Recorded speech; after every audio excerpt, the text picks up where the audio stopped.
Salam sejahtera, selamat pagi kepada anda di luar sana. Anda sedang menonton Awani Pagi yang mana anda bersama kami Gigi Ahmad dan juga Nur Syazwani Saiful Syam. Dan pada jam ini kami akan membawa perkembangan terkini mengenai banjir di 6 negeri yang terus mencatatkan peningkatan jumlah mangsa yang dipindahkan ke Pusat Pemindahan Sementara PPS. Jumlah itu termasuk di Johor, Pahang, Terengganu dan Selangor menjadikan jumlah mangsa setakat ini adalah 24,396 orang.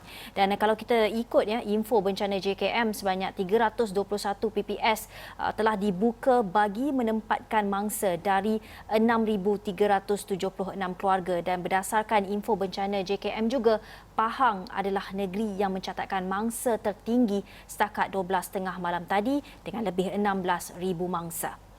Dan Gigi juga setakat ini beberapa mangsa juga dilaporkan terkorban, iaitu melibatkan negeri di Johor dan juga di Pahang. Dan untuk Awani Pagi jam ini kami akan bawakan perkembangan terkini dari beberapa wakil Astro Awani di negeri-negeri yang terkesan, dan ini adalah bagi melihat dengan lebih mendalam dari pemerhatian mereka yang berada di lapangan bagaimana keadaan ketika ini. Dan kalau kita boleh bawakan ke Terengganu terus, kita akan bersama dengan Nur Fazlizai Ali.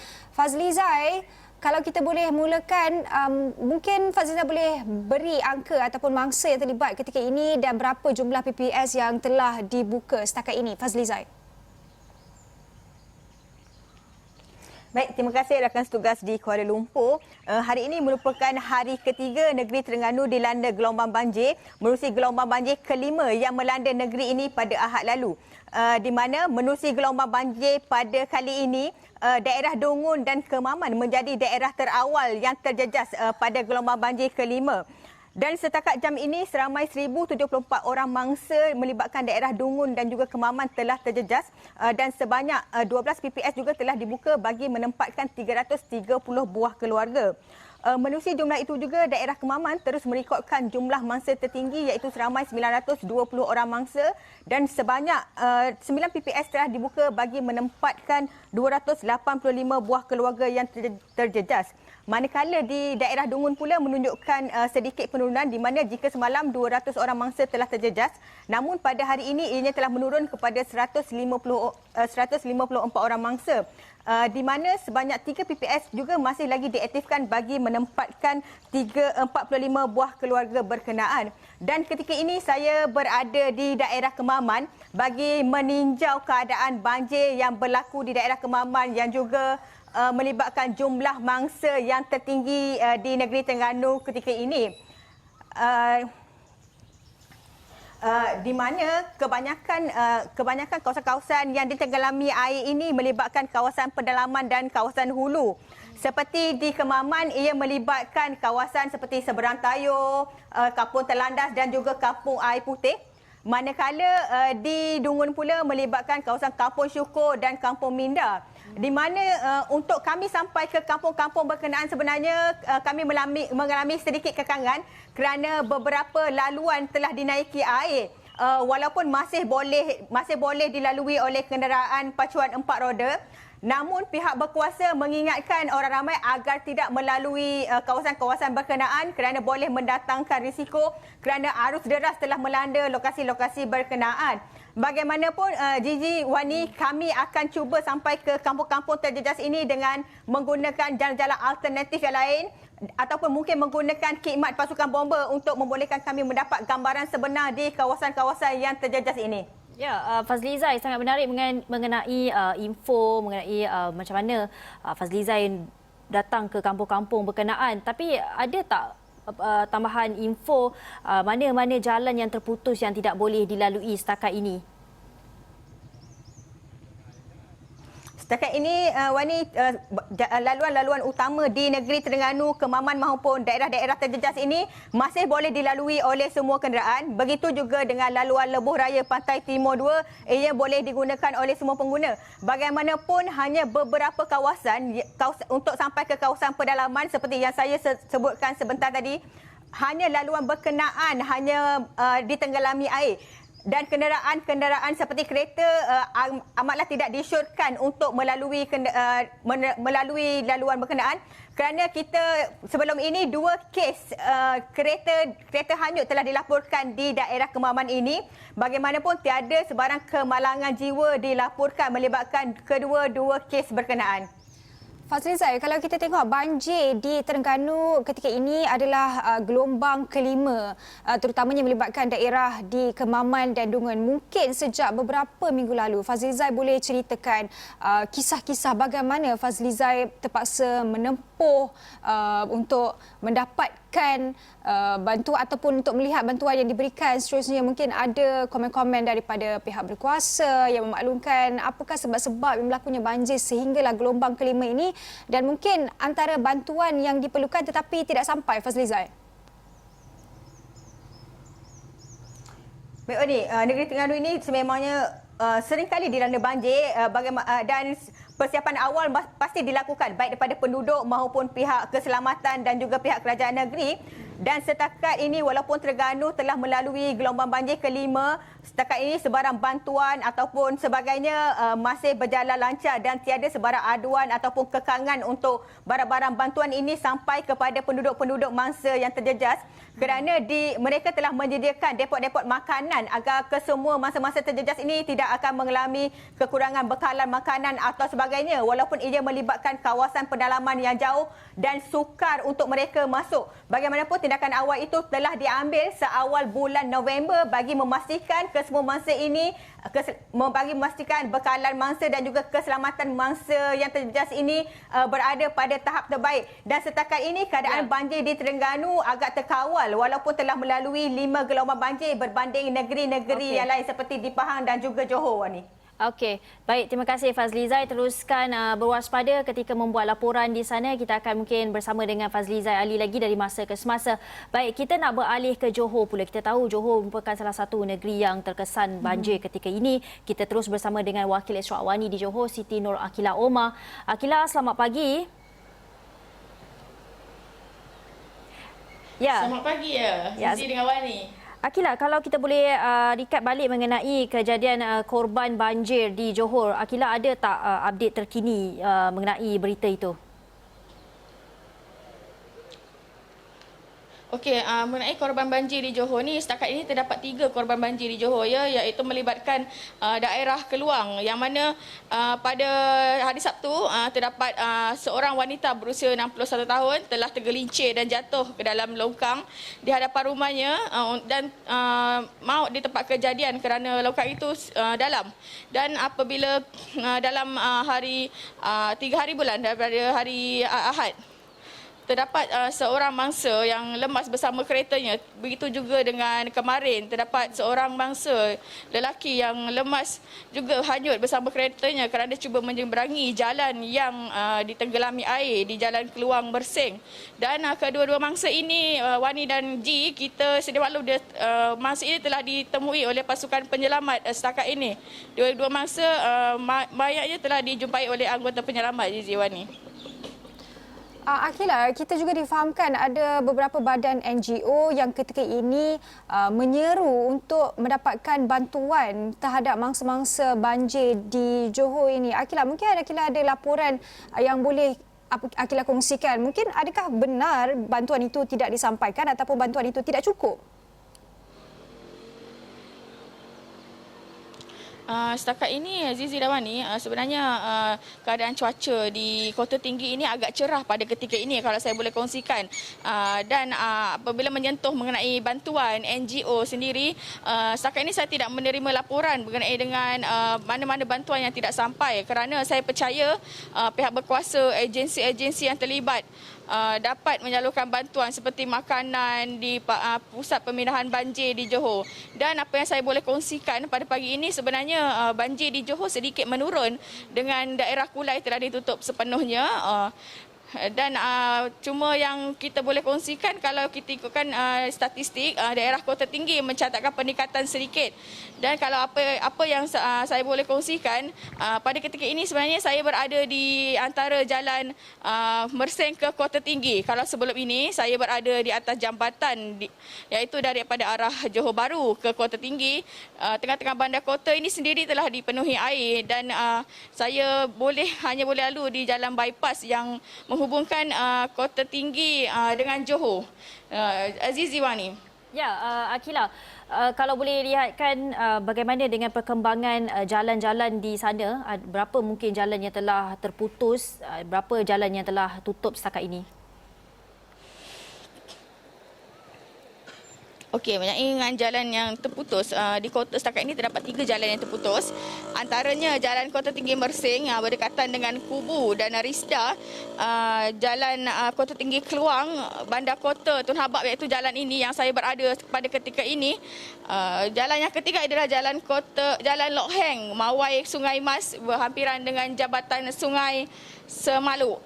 Untuk Johor Bahru pula terdapat satu jalan yang ditutup iaitu berhampiran dengan Jalan Tun Habab, Jalan Haji Suud di Taman Muhibah, yang mana jalan di Johor Bahru ini ditutup akibat jambatan runtuh. Dan di Mersing juga terdapat jalan ditutup iaitu satu jalan di Jalan Nita Utama dan antara Nita Utama dan Keluang, Wani. Baik, terima kasih Siti Nur Akila, Wakil Johor. Seterusnya kita nak terus pergi ke Kelantan pula untuk bersama dengan Wakil Ashraf Wani di Kelantan, Muhafindi Muhammad. Selamat pagi Muhafindi. Selamat pagi Gigi dan Wani di Bukit Kewangan. Baik, Muhafindi, kita difahamkan jumlah mangsa di Kelantan kini sudah menurun kepada 78 mangsa, atau mungkin Muhafindi boleh kongsikan perkembangan terbaru ataupun bagaimana agaknya cuaca di sana, keadaan ketika ini di sana.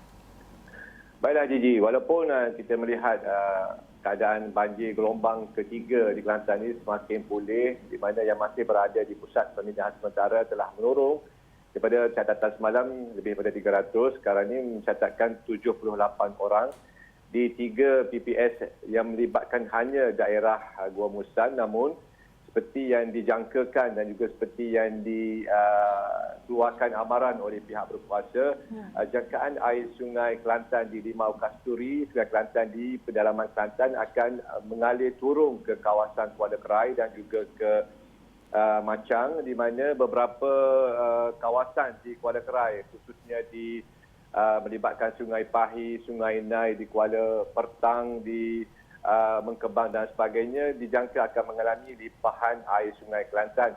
Begitu juga di daerah Machang, di mana di Sungai Temangang juga pihak berkuasa menjangkakan air sungai akan melimpah yang boleh menyebabkan berlaku banjir di kawasan rendah seperti yang saya sebutkan sebentar tadi. Untuk itu penduduk khasnya di kawasan yang pernah mengalami gelombang kedua dan pertama ini, mereka dinasihatkan supaya bersiap sedia kerana pada masa ini, jangkaan pada masa ini aliran air itu sedang turun ke kawasan Kuala Kerai dan juga di Machang, dan dalam sedikit masa mungkin sebelah petang nanti akan menyaksikan berlakunya limpahan air sungai di kawasan berkenaan.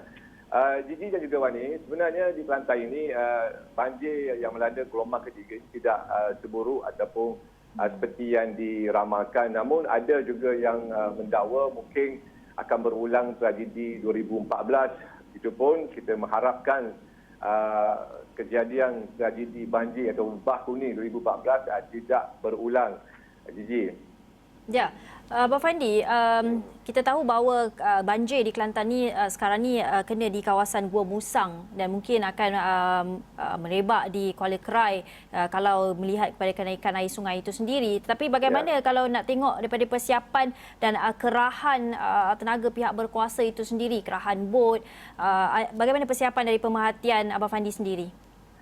Sebenarnya dari sudut SOP dan juga kesiapsiagaan pihak berkuasa di Kelantan ini, mereka sudah mempunyai cukup kemahiran dan juga ilmu untuk mengatasi sebaran bencana ataupun banjir yang melanda. Kerana sudah pasti apabila sebut saja musim terkujuh, Kelantan lah yang menjadi tumpuan kerana seringkali dilanda dengan banjir bukan saja satu gelombang, bahkan pernah mencecah kepada 7 hingga ke 8 gelombang.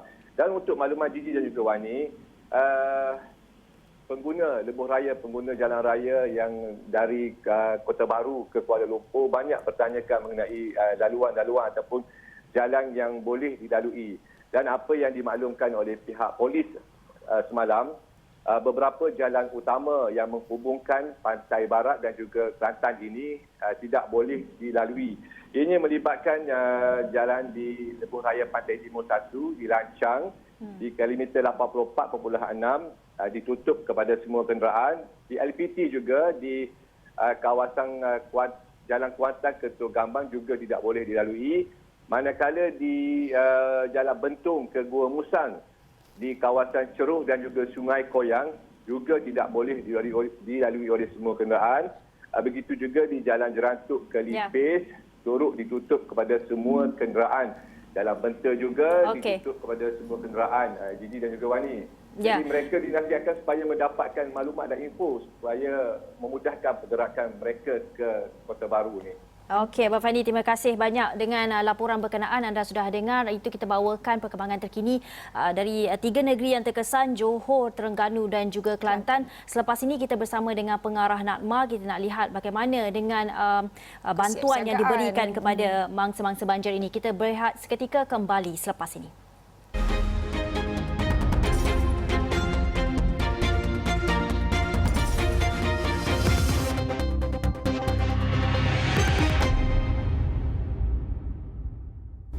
Okey, bertemu kembali dalam Awani Pagi di mana untuk jam ini kita berbincangkan berkenaan musim tengkujuh yang berlaku dan kebanyakannya berlaku di 6 negeri. Dan setakat ini dilaporkan Agensi Pengurusan Bencana Negara NADMA memperuntukkan bantuan kewangan sebanyak RM50,000 kepada Jawatankuasa Pengurusan Bencana Negeri JPBN seluruh negara bagi menghadapi musim banjir ketika ini. Dan selain menyediakan bantuan kewangan, NADMA sebagai penyelaras turut menyediakan bantuan seperti bantuan makanan selain kemah buat keluarga. Dan untuk bercakap lanjut, kita akan terus bersama Zuraini Muhammad Yusof iaitu Pengarah Pusat Kawalan Bencana Negara Agensi Pengurusan Bencana Negara NADMA. Hello, Assalamualaikum Puan Zuraini. Hello, Waalaikumsalam. Ya Wani, terima kasih banyak-banyak kerana menjumpa kami pada pagi ini. Baik, Puan Zuraini, pertama sekali mungkin kita nak tahu apa agaknya persiapan dan kesiapsiagaan NADMA berdepan musim tengkujuh yang dilaporkan oleh Met Malaysia dijangka sehingga akhir Mac ini. Okey. Ya Wani, sebagai agensi peneraju pengurusan bencana di negara kita, persediaan di peringkat negeri dan daerah adalah penting. Itu juga di peringkat pusat. Jadi jawatan kuasa pengurusan bencana di peringkat daerah, negeri dan juga pusat sendiri telah bersidang dan menyediakan penyelarasan dengan pelbagai agensi di peringkat bawah dan juga di peringkat pusat sendiri untuk memastikan bahawa bencana semasa monsun Timur Laut ini akan dikendalikan dengan lebih teratur dan juga baiklah. Jadi setakat ini kami di mekanisme pengurusan bencana sebagaimana arahan MKN 20, kita punya approach untuk pengurusan bencana dibahagikan kepada 3 tahap, iaitu Jawatankuasa Pengurusan Bencana peringkat daerah, Jawatankuasa Pengurusan Bencana peringkat negeri dan juga Jawatankuasa Pengurusan Bencana peringkat pusat.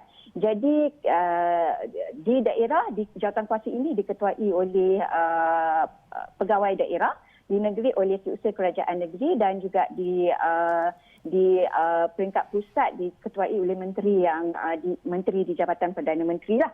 Setakat ini sebelum persediaan sebelum monsun Timur Laut, setiap jawatankuasa ini akan bersidang bagi memastikan semua persediaan agensi-agensi yang terlibat, terutama sekali agensi-agensi yang berada di lapangan bersedialah. Jadi selain daripada sebagaimana yang Wani maklumkan tadi, NADMA telah memperuntukkan kepada setiap jawatankuasa di peringkat negeri dan juga daerah. Selain daripada itu, kami juga menyediakan bantuan-bantuan seperti kit makanan, collapsible tent dan juga memastikan bahawa amaran awal bagi kejadian bencana ni akan teratur. Ya, Puan Zuraini, kalau kita lihat juga pertambahan atau peningkatan kes banjir ini terutamanya di Pahang melibatkan banyak keluarga dan menyebabkan banyak PPS telah dibuka, dan kita tahu RM500,000 telah diperuntukkan oleh NADMA untuk memberi bantuan kepada negeri-negeri yang terkesan. Dan bagaimana dengan pertambahan PPS ini? Apa mungkin tindakan NADMA dengan peruntukan ini? Adakah peruntukan ini dilihat mencukupi? Adakah mungkin akan ada dana tambahan? Okey. Sebenarnya bukan setakat 500,000 sahaja yang diperuntukkan untuk banjir semasa monsun Timur Laut ni. Ada pelbagai lagi bantuan-bantuan lain yang diberikan oleh NADMA, oleh kerajaan pusat kepada semua kerajaan negeri dan juga daerah. Jadi semasa berlakunya banjir pada gelombang kali ini, monsun Timur Laut pada kali ini, apabila kita lihat dengan Pahang terdapat peningkatan ketara. Jadi kami di NADMA telah menghantar bantuan dengan segera, bantuan tambahan maksud kami ya. Kit makanan sebanyak 1,000 kit makanan telah telah diedarkan mulai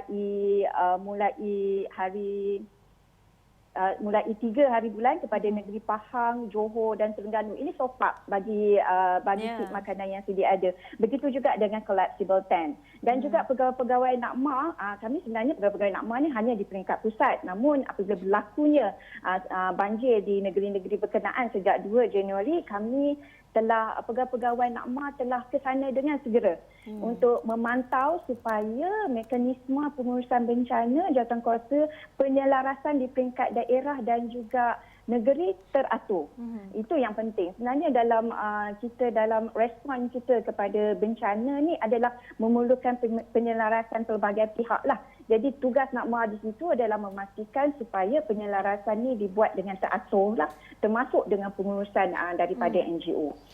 Puan Zuraini, kita faham ketika ini penularan pandemik COVID-19 ini pastinya menyukarkan lagi keadaan, dan sebelum ini NADMA sudah maklumkan akan mewujudkan satu sistem ataupun SOP yang lebih sistematik. Kalau Puan Zuraini boleh perincikan apakah sistem tersebut yang untuk memudahkan lagi, terutamanya apabila keadaan dikatakan semakin memburuk sehingga melibatkan puluhan ribu mangsa ini. Okey, Wani ya, penyelarasan pengurusan bencana pada tahun ini agak mencabar, sangat-sangat mencabar. Kalau sebelum ni pengurusan bencana begitu straightforward. Kalau dalam satu masa, kalau banjir je kat Malaysia lah. Okey. Jadi pada tahun ini kita sangat mencabar. Dalam masa yang sama kita menguruskan pandemik COVID dan juga rabies di Sarawak, kalau masih ingatlah. Jadi sekarang ni kami sebagai NADMA, Agensi Peneraju Pengurusan Bencana Negara, telah mengeluarkan SOP khusus, SOP pengurusan bencana bagi menangani bencana ketika musim pandemik COVID ini. Jadi satu SOP telah diedarkan kepada semua agensi-agensi di peringkat daerah dan juga negeri pada 16 Oktober yang lalu, dan SOP pengurusan bencana ketika pandemik COVID ini mempunyai tiga jangka masa yang khusus, iaitu sebelum, semasa dan juga selepas. Jadi apabila berlakunya bencana, 2 entiti akan ditubuhkan, iaitu Pos Kawalan Tempat Kejadian dan juga Pusat Kawalan Operasi Bencana di peringkat daerah dan juga negeri. Jadi di dalam SOP pengendalian bencana ketika pandemik COVID-19 ini, setiap agensi telah diberikan tugas dan tanggungjawab, telah disenaraikan tugas-tugas dan tanggungjawab agensi-agensi ini mengikut tempoh masa, iaitu sebelum, apa yang perlu disediakan sebelum kejadian bencana berlaku, dan semasa, tempoh masa semasa pengoperasian bagi menyelamatkan nyawa, dan juga begitu juga selepas atau pasca bencana. Okay. Jadi sebelum pengurusan bencana hendaklah memastikan kawasan-kawasan yang hotspot yang selalu berlakunya bencana, dan memastikan juga pusat-pusat pemindahan dikenapasti dan diwartakan dan mempunyai fasiliti asas yang berfungsi dengan baik, kondusif dan bersedia. Selain daripada itu, SOP ini juga adalah mencakupi SOP yang telah ditetapkan oleh Kementerian Kesihatan dan Majlis Keselamatan Negara, di mana memastikan bahawa setiap PPS mempunyai My Sejahtera Code QR dan juga PPE untuk penyelamat, face mask dan juga yang penting sekali adalah penjarakan sosial, penjarakan fizikal di pusat-pusat pemindahan. Ya, Puan Zuraini juga difahamkan di PPS juga tidak dibenarkan masak ketika ini. Bagaimana nak menyalurkan bantuan makanan itu dan bagaimana juga nak memastikan bantuan-bantuan sebab kita sekarang pun sedang berlawan lagi dengan pandemik COVID-19. Pastinya faktor kebersihan itu perlu dititik beratkan. Bagaimana nak memainkan peranan di sini? Okey. Di pusat pemindahan, pengendalian bencana ini adalah melibatkan penyelarasan antara agensi. Jadi agensi yang bertanggungjawab dengan pusat pemindahan adalah Jabatan Kebajikan Masyarakat. Dan di sini Jabatan Kebajikan Masyarakat dalam SOP-nya telah menetapkan bahawa hanya makanan-makanan yang dipack sahaja boleh disediakan di pusat-pusat pemindahan. Dengan ini NAKMA telah memastikan agar Jabatan Kebajikan Masyarakat mempunyai peruntukan yang secukupnya dan juga jawatankuasa pengurusan di peringkat daerah juga memastikan bahawa semua pusat-pusat pemindahan ini telah disediakan dengan fasiliti yang secukupnya. Bukan setakat makanan tetapi juga memastikan bahawa pusat-pusat pemindahan dilengkapi dengan face mask, hand sanitizer dan juga screen suhu badan dan sebagainya. Ya. Puan Zuraini, kalau kita boleh, apabila kita bercakap berkenaan bantuan ini, pastinya ramai yang ingin menghulurkan bantuan. Itu juga termasuk dengan badan-badan NGO. Dan kalau kita nak faham bantuan daripada NGO ini, adakah mereka perlu melalui satu proses yang berlainan ataupun terutamanya kalau kita berdepan dengan pandemik COVID-19 ketika ini, mungkin ada beberapa barang ataupun keperluan yang perlu dinilai dahulu sebelum diberikan kepada mangsa-mangsa yang terjejas? Ya, betul Wani, kami di NAKMA menerima pelbagai panggilan daripada NGO yang ingin memberi bantuan kepada mangsa-mangsa banjir, terutama sekali mangsa-mangsa banjir yang berada di pusat pemindahan. Jadi kami di sini dengan kerjasama Jawatankuasa Pengurusan Bencana Peringkat Daerah dan Negeri, termasuk juga dengan Sekretariat Pengurusan Bencana Angkatan Pertahanan Awam, telah berusaha, telah engage dengan NGO ni sebelum lagi monsun Timur Laut ini berlaku. Kami di NAKMA ada rakan NAKMA. So di situ terdapat NGO yang mendaftar dengan kami. Kami sentiasa mengadakan pertemuan kerjasama dan kami juga ada grup WhatsApp yang sangat aktif di mana semua NGO ini sekiranya merasa kesukaran untuk menghulurkan bantuan boleh menghubungi NAKMA dan juga Jawatankuasa PKOB, Pusat Kawalan Operasi Bencana di peringkat daerah dan negeri, di mana di sinilah segala bantuan-bantuan ini akan diselaraskan, diberikan kepada mangsa-mangsa bencana. Ya, baik. Terima kasih Puan Zuraini kerana sudi bersama Awani Pagi pada jam ini dengan info-info yang diberikan dan kita harapkan NAKMA terus memainkan peranan penting dalam menguruskan bencana banjir yang melanda 6 negeri ketika ini. Dan itu saja yang boleh kami bawakan tentang info terkini mengenai banjir yang berlaku dalam negara kita. Dengan itu saya Gigi Ahmad. Saya Nur Syazwani Saiful Syam. Jumpa lagi.